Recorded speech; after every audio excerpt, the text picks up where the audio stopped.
Foreign food T V میں خوش آمدید۔ اس افسوسناک خبر کے ساتھ ویڈیو کا آغاز کرتے ہیں کہ لیجنڈ ایکٹر عرفان خان کا انتقال ہو گیا۔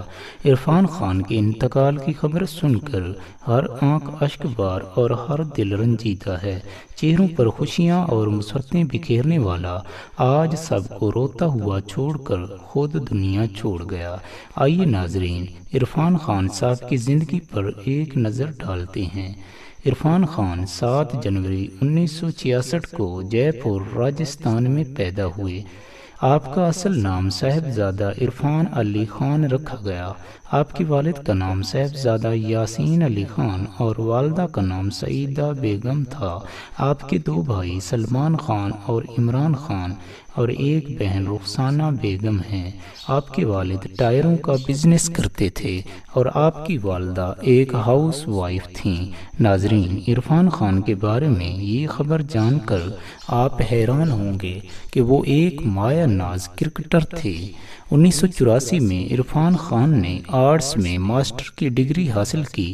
اس کے بعد عرفان خان بمبئی چلے آئے اور ایئر کنڈیشنر کے مکینک کے طور پر اپنا کام شروع کر دیا۔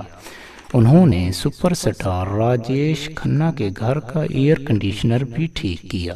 ناظرین، عرفان خان نے اپنے ایکٹنگ کیریئر کا آغاز 1985 میں ٹی وی ڈرامہ شری کانت سے کیا اور اپنے فلمی کیریئر کا آغاز 1988 میں فلم سلام بمبئی سے کیا۔ پھر وہ شہرت کی بلندیوں کو چھوتے چلے گئے۔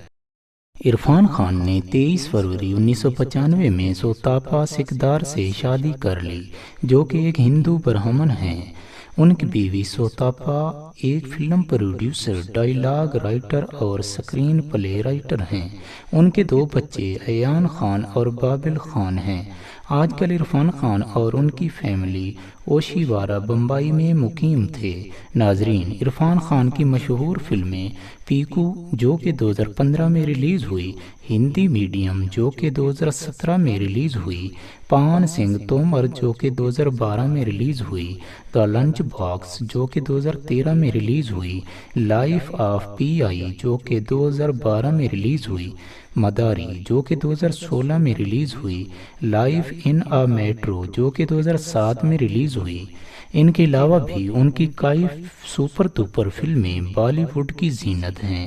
انہوں نے تقریباً تمام سپر سٹارز کے ساتھ کام کیا اور اپنی اداکاری کا لوہا منوایا۔ ناظرین، عرفان خان نے بالی ووڈ کے علاوہ ہالی ووڈ میں بھی اپنی اداکاری کے جوہر دکھائے۔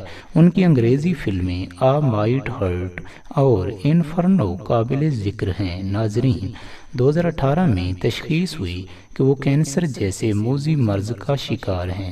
اس کے بعد سے یہ کھلا ہوا پھول آہستہ آہستہ مرجھانے لگا اور بالآخر 28 اپریل 2020 کو فلم انڈسٹری کے افق پر طلوع ہونے والا یہ چاند ہمیشہ ہمیشہ کے لیے غروب ہو گیا۔